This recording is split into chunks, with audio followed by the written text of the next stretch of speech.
Patay ang 5 katao habang sugatan ng 3 iba pa matapos pong sumalpok ang truck na may kargang pinya sa isang bahay sa Valencia City, Bukidnon.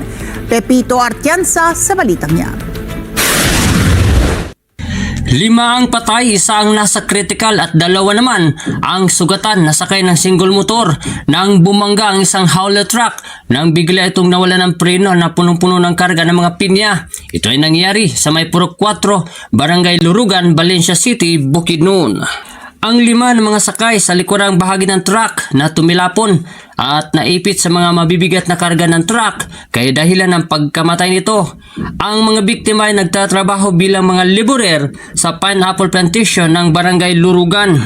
Ang isang single motor naman na may 2 sakay na nakaparada naman malapit sa pinangyarihan ng insidente ay nagtamo ng mga sugat at bali sa paa at agad dinala ang mga biktima sa malapit na ospital sa mga nakaresponde na Lurugan Barangay Rescue Unit at Valencia City Rescue Unit.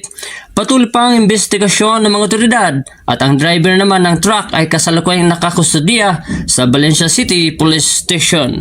Mula dito sa probinsya ng Bukidnon, Pepito Artianza para sa Mata ng Agila, matatag, matapang, matapat.